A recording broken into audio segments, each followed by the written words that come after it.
जय हिंद दोस्तों, मैं मानिक नायक आप सबको अपने YouTube चैनल पे वेलकम करता हूँ। आज हम लोग BPSC 70 प्रीलिम्स टारगेट एडिटोरिया का 7500 MCQ सीरीज का सेट नंबर 2 को यहाँ पे कंप्लीट करने वाले हैं। तो चलिए स्टार्ट करते हैं अपने वीडियो को। पहला क्वेश्चन यहाँ पे देखेंगे। पहला आपका पाथवे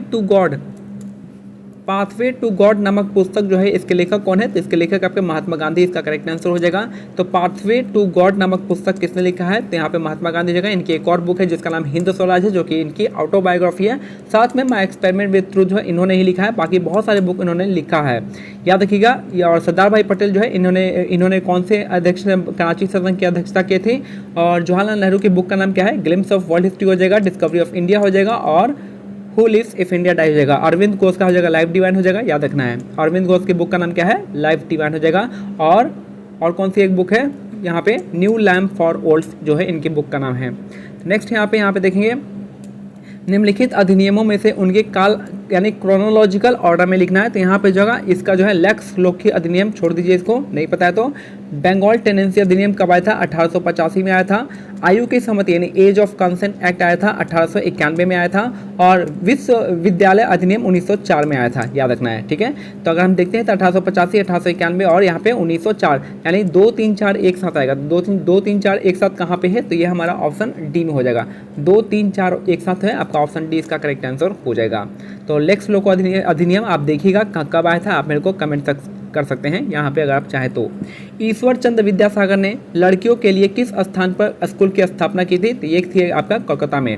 ईश्वर चंद्र विद्यासागर ने लड़कियों के लिए किस स्थान पर स्कूल की स्थापना की थी? तो आपका कोलकाता इसका करेक्ट आंसर हो जाएगा। बॉस्टन टी घटना कब हुआ था?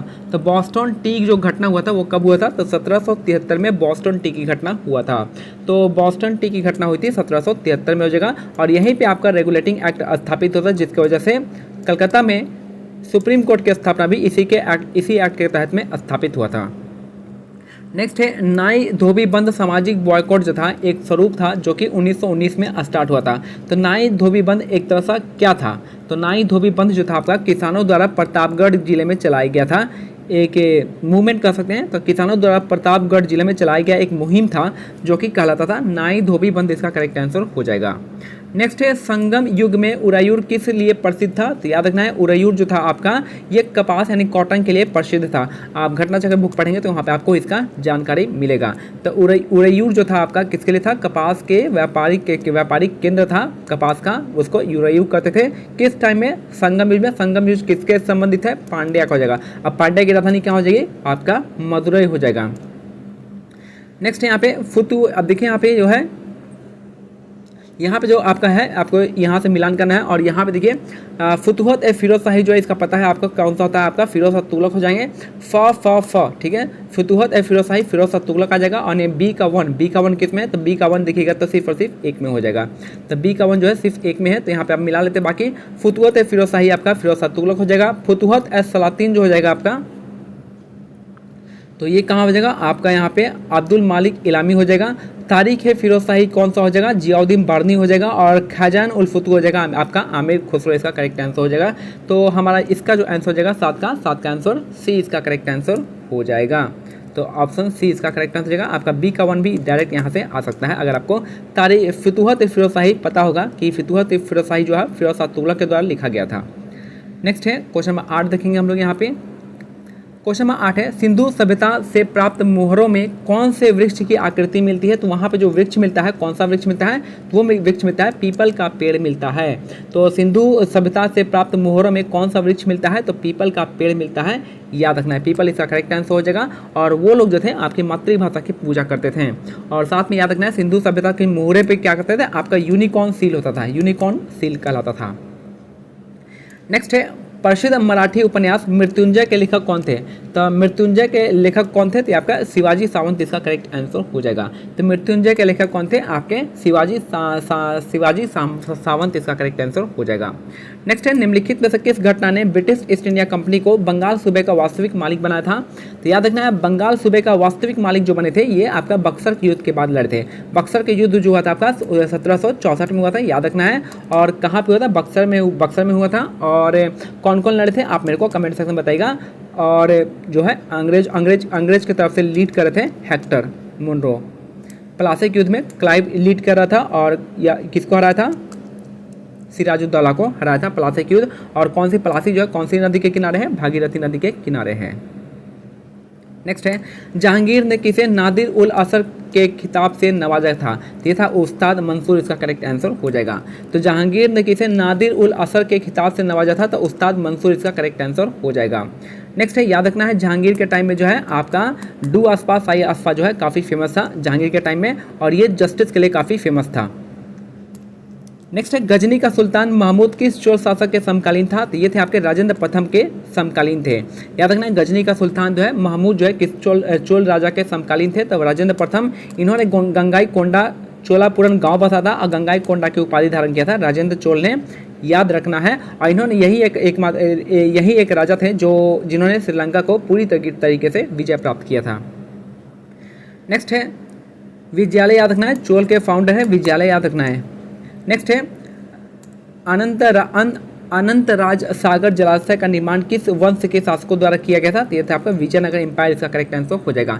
अनंतराज सागर जलाशय का निर्माण जो है विजयनगर एम्पायर के द्वारा किया गया था। विजयनगर की स्थापना कब हुई थी, यह आपका 1336 में किया गया था। और किसने किया था, हरिहर बुक्का ने किया था। इसकी राजधानी कहाँ थी, आप मेरे को कमेंट सेक्शन में बताएंगे। विजयनगर साम्राज्य की राजधानी कहाँ थी और इसके खंडर कहाँ से मिलते हैं, हम्पी से मिलते हैं, याद रखना है। अभी के टाइम में हम्पी कहाँ पे, तो ये है आपका कर्नाटक राज्य में। नेक्स्ट है याद रखना है विजयनगर एम्पायर के 11 साल बाद जो है किसकी स्थापना हुई थी, बहमनी साम्राज्य की स्थापना हुई थी, याद रखना है हसन गंगू के द्वारा 1347 में। नेक्स्ट है मंगोल शासक चंगेज खां की मृत्यु कब हुई थी, तो यह हुआ था 1227 में।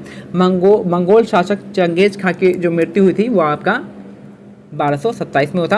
और इसके नाम जो था आपका बचपन का नाम तेमुजिन था, तेमुजिन इसका करेक्ट आंसर हो जाएगा। नेक्स्ट है गिजाली, गिजाली किसके शासनकाल में प्रसिद्ध रचनाकार थे, तो किसके टाइम में प्रसिद्ध रचनाकार थे, तो आपका अकबर के टाइम में, याद रखना है। गिजाली जो थे शासनकाल में प्रसिद्ध रचनाकार थे अकबर के टाइम में। अकबर ने ही जो है आपका कारखाना स्थापित किया था, किसके लिए, पेंटिंग के लिए कारखाना बनाया था अकबर ने। और जहांगीर को क्या कहते हैं, पेंटिंग का स्वर्ण युग कहा जाता है। बलबन का याद रखना है, बलबन जो है ब्लड एंड आयरन पॉलिसी को अपनाया था बलबन ने। और अलाउद्दीन खिलजी का मार्केट पॉलिसी काफ़ी स्ट्रॉन्ग था। और यहाँ पे अलाउद्दीन खिलजी ने क्या किया था, अपने आपको सेकंड अलेक्जेंडर का उपाधि दिया था।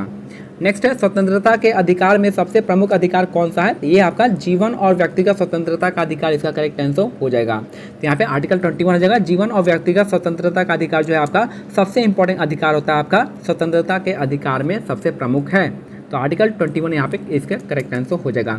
ऑप्शन डी क्यों नहीं होगा, क्योंकि यहाँ पूछा है सबसे प्रमुख पूछा है, तो सबसे प्रमुख एक ही होता है, एक ही होगा जो कि सबसे प्रमुख होगा, इसलिए यहाँ पे ऑप्शन सी होगा, ना कि ऑप्शन डी हो जाएगा। भारत का राष्ट्रपति जो होता है एकल हस्तांतरणीय मत के जरिए समानुपातिक प्रतिनिधित्व के द्वारा निर्वाचित होता है। इसका निहित अर्थ क्या है, इसका निहित अर्थ है कि प्रत्येक निर्वाचित सांसद या विधायक के मतों की संख्या क्या होती है, समान होती है। तो यही निहित अर्थ है कि प्रत्येक निर्वाचित संसद, यहाँ पे निर्वाचित याद रखना है कि प्रत्येक निर्वाचित संसद या विधेयक के मतों की संख्या क्या होती है, विधायक के मतों की संख्या समान होती है। नेक्स्ट है क्वेश्चन नंबर यहाँ पे हम 18 देखेंगे। राज्य के नीति निर्देशक तत्वों के संदर्भ में निम्नलिखित कथनों पर विचार करना है। तो आपका जो डीपीएसपी होता है न्यायालयों द्वारा परिवर्तनीय नहीं होता है, सही बात है आपका, ये आपका नॉन जस्टिकेबल होता है। इसके बाद जो कानून निर्माण में इन सिद्धांतों को लागू करना राज्य का कर्तव्य होता है, यही आपका क्या है, करेक्ट है। तो 1 और 2 दोनों इसका करेक्ट आंसर हो जाएगा। तो हमारा क्या हो जाएगा, ऑप्शन बी जो हो जाएगा आपका 1 और 2 इसका करेक्ट आंसर हो जाएगा। नेक्स्ट है भारतीय दंड संहिता की कौन सी धारा महिलाओं की सहमति के बिना गर्भपात कराने के अपराध से संबंधित है। तो कौन सा आर्टिकल नहीं है, कौन सा धारा है, यहाँ पे धारा हो जाएगा धारा 313 इसका करेक्ट आंसर हो जाएगा। तो धारा 313 कहता है कि भारतीय दंड संहिता की कौन सी धारा महिलाओं की सहमति से के बिना गर्भपात कराने के अपराध से संबंधित है। तो आपका धारा 313 इसका करेक्ट आंसर हो जाएगा। वैसे संसाधन जो वर्षों के उपयोग के बाद समाप्त हो जाते हैं उसे क्या कहते हैं, उसे हम आपका क्या कहते हैं, एग्जॉस्टिबल रिसोर्स कहेंगे या फिर नॉन रिन्यूएबल रिसोर्स कहेंगे। यहाँ पे नॉन रिन्यूएबल रिसोर्स कहते हैं उसको, अनवीनीकरण इसको कहेंगे। नेक्स्ट है एग्जॉस्ट मतलब खत्म हो जाना, इसलिए एग्जॉस्टिबल रिसोर्स भी कहते हैं। भूदृश्य पर जल, पवन और हिम जैसे विभिन्न घटकों के द्वारा होने वाले क्षय को क्या कहते हैं, उसको हम क्या कहते हैं, अपरदन कहते हैं, अपरदन। ठीक है, तो भूदृश्य पर जल, पवन एवं हिम जैसे विभिन्न घटकों द्वारा होने वाले क्षय को अपरदन कहते हैं। नेक्स्ट है भारत के उत्तर पश्चिमी भाग में अमेरिकी कपास के किस किस्म को किस नाम से जानते हैं? तो आपका नरमा इसका करेक्ट आंसर हो जाएगा। याद रखना है, भारत के उत्तर पश्चिम भाग में अमेरिकी कपास के किस्म को किस नाम से जानते हैं? यहाँ पे नरमा के नाम से जानते हैं। नेक्स्ट है निम्नलिखित में से किस नदी को व्यत के नाम से भी जाना जाता है? तो व्यत के नाम से हम झेलम को जानते हैं। नेक्स्ट है ती पर्वत किस राज्य में है? याद रखना है, यहाँ पे ती पर्वत कहाँ पे? नागालैंड इसका करेक्ट आंसर हो जाएगा 24 का। तो ती पर्वत जो है आपका कहाँ पे? नागालैंड में, इसका याद रखना है। नेक्स्ट है आपका कोयला का जलना किस अभिक्रिया का उदाहरण है? कोयला का जलना जो होता है आपका संयोजन क्रिया का उदाहरण है, जो कि कम्बिनेशन रिएक्शन इसको कहते हैं। तो कोयला का जलना कौन सा रिएक्शन है? कम्बिनेशन रिएक्शन है, जिसको हम क्या कहते हैं? संयोजन अभिक्रिया कहते हैं। नेक्स्ट है फ्लाई ऐश प्रदूषण होता है कहाँ पे? तो फ्लाई ऐश का जो प्रदूषण होता है वो आपका ताप विद्युत संयंत्र से निकलता है। तो फ्लाई ऐश प्रदूषण जो होता है आपका ताप विद्युत संयंत्र से निकलता है, याद रखना है। नेक्स्ट है तुलसी के पौधों में क्या होते हैं? औषधीय महत्व जो होता है किसके उपस्थिति के कारण होता है? तो आपका फिनॉल और फ्लाविनाइड इसका करेक्ट आंसर हो जाएगा। आप घटना चक्र बुक में आपको डायरेक्ट यहाँ पे मिल जाएगा। तो तुलसी के पौधे का औषधीय महत्व होता है आपका फिनॉल और फ्लाविनाइड, इसका करेक्ट आंसर हो जाएगा। नेक्स्ट है सोडियम बेंजोएट जो होता है आपका फल के रस का परिक्षरण के में बचाने के लिए होता है। कैल्शियम हाइड्रोक्साइड का ब्लीचिंग पाउडर में हो जाएगा। नाइट्रिक अम्ल जो हो जाएगा रासायनिक उद्योग में हो जाएगा। और सल्फ्यूरिक एसिड का हो जाएगा पेट्रोलियम शोधन में हो जाएगा। तो यहाँ पे क्या हो जाएगा? 28 का हमारा आंसर हो जाएगा आपका ऑप्शन बी इसका करेक्ट आंसर हो जाएगा। 1 3 4 2 इसका करेक्ट आंसर हो जाएगा। नेक्स्ट है कौन सा आवश्यक तत्व जो है जिसका उपयोग प्रोटीन के संश्लेषण में किया जाता है? तो प्रोटीन के संश्लेषण में किसका होता है? तो नाइट्रोजन इसका करेक्ट आंसर हो जाएगा। तो कौन सा एक आवश्यक तत्व है जिसका उपयोग प्रोटीन के संश्लेषण में किया जाता है? तो नाइट्रोजन इसका करेक्ट आंसर हो जाएगा।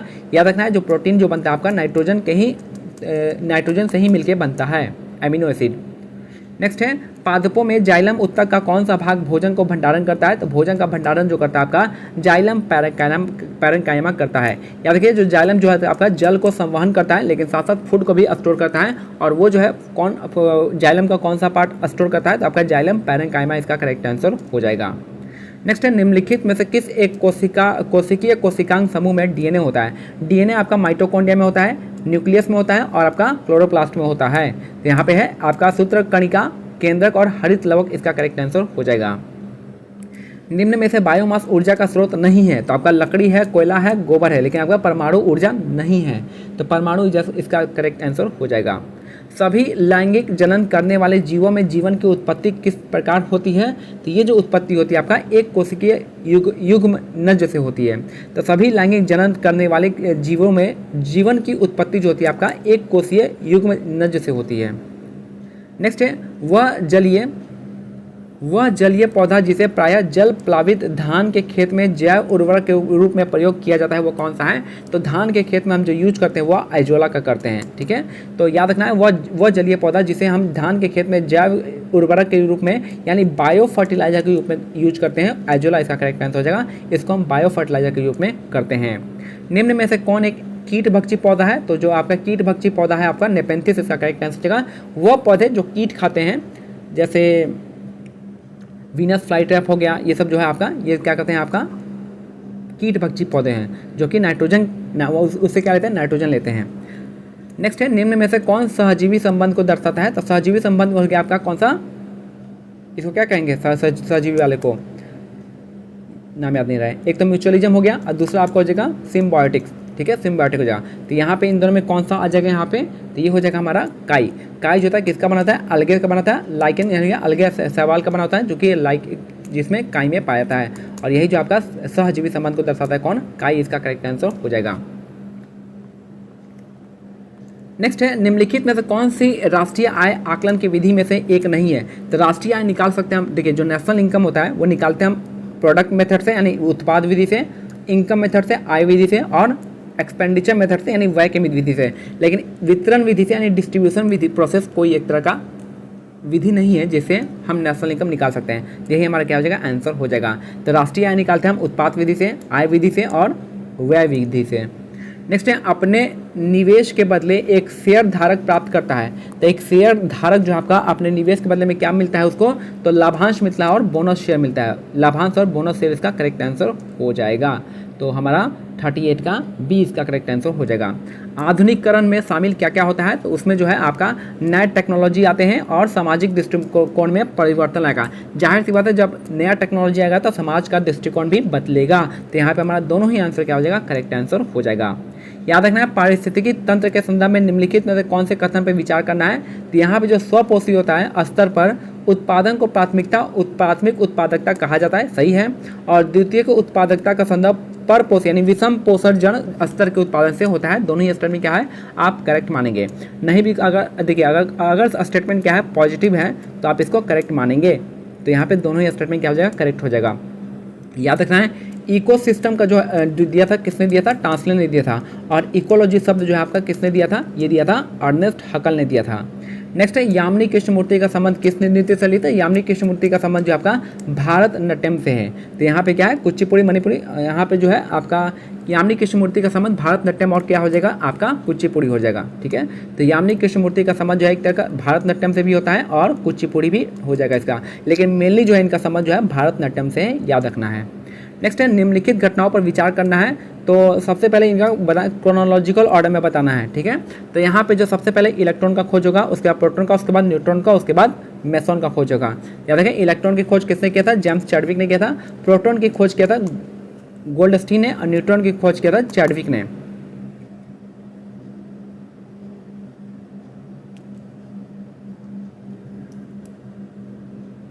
जे थॉमसन ने किया था इलेक्ट्रॉन का। ठीक है, इलेक्ट्रॉन का खोज जे थॉमसन ने किया था, प्रोटॉन की खोज गोल्डस्टीन ने और न्यूट्रॉन की खोज चैडविक ने किया था। मेसॉन की खोज जो है युकावा ने किया था। ठीक है, याद रखना है इसको।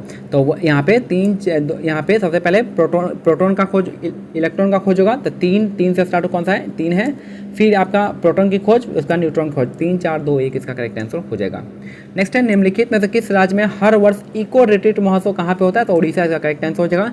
इको रिट्रीट महोत्सव क्या हो जाएगा आपका, उड़ीसा इसका करेक्ट आंसर हो जाएगा। नागी नटकी फेस्टिवल कहाँ पे होता है आपका, यहाँ पे बिहार में हो जाएगा।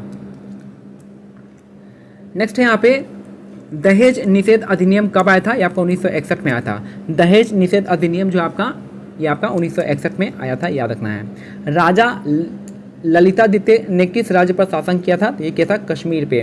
राजा ललितादित्य ने किस राज्य पे शासन किया था, तो आपका कश्मीर ने किया था। याद रखना है, कश्मीर का जो हिस्ट्री है वो कहाँ पे दिया गया है, राजतरंगी में दिया गया है। और कश्मीर का अकबर कैसे कहता है, जैन उल अबदीन को होता है। और याद रखना, राजतरंगी के लेखक कौन है, कलहन है। और राजतरंगी में कितने तरंग है, 8 तरंग है।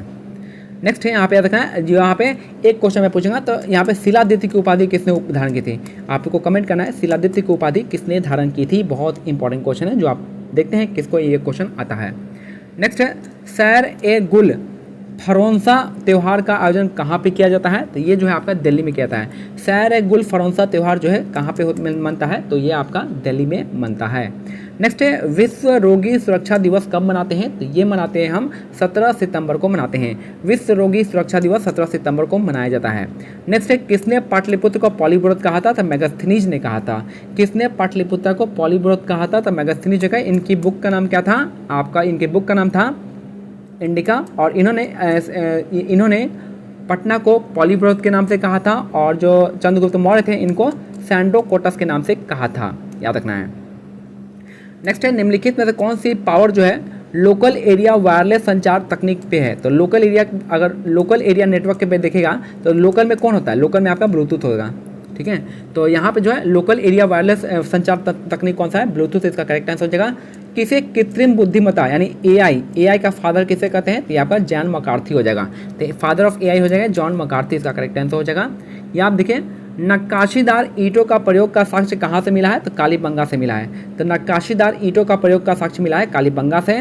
नर्तकी की कांस्य मूर्ति का साक्ष्य मिला है मोहनजोदाड़ो से, और ये कांस्य की मूर्ति है, याद रखना है। शवों को दफनाने की प्रथा कहाँ से मिला है, हड़प्पा से। शवों को दफनाने की प्रथा का प्रचलन था हड़प्पा से। फिर है, शवों को जलाने की प्रथा का प्रचलन मोहनजोदाड़ो से मिला है, जैसे कि वहाँ से माउंट ऑफ ऐश मिला है। माउंट ऑफ ऐश कहाँ से मिला है, आपका मोहनजोदाड़ो से। तो यहाँ पे शवों को जलाने का प्रथन मोहनजोदाड़ो हो जाएगा। 3 मुख वाले देवता की मूर्ति कहाँ से मिली है, मोहनजोदाड़ो से मिला है। मिट्टी द्वारा निर्मित हल का साक्ष्य कहाँ से मिला है, बनावली से मिला है, यानी इसको टेराकोटा मिलेगा। फिर यहाँ पे उन्नत जल प्रबंधन मिला है धौलावीरा से। उन्नत जल प्रबंधन कहाँ से मिला, धौलावीरा से। कहाँ पे है आपका, गुजरात में है। शैलकृत स्थापत्य के प्राचीनतम प्रमाण कहाँ से मिला है? धौलावीरा से मिला है। वैसा हड़प्पाकालीन स्थल जो 3 भाग में विभक्त है वो आपका धौलावीरा हो जाएगा। याद रखें, इसको यूनेस्को वर्ल्ड हेरिटेज साइट भी पिछले साल घोषित किया गया था। तो ये मेरा आज का सेट नंबर 2 कंप्लीट होता है। मिलते हैं अगले सेट में। जो भी आपको डाउट होता है किसी क्वेश्चन के रिगार्डिंग आप मेरे को बता दीजिएगा, ठीक है। मिलते हैं अगले वीडियो में। याद रखिए टेलीग्राम चैनल का लिंक जो डिस्क्रिप्शन में दिया गया, आप उसको ज्वाइन कर सकते हैं। जय हिंद, जय भारत, धन्यवाद।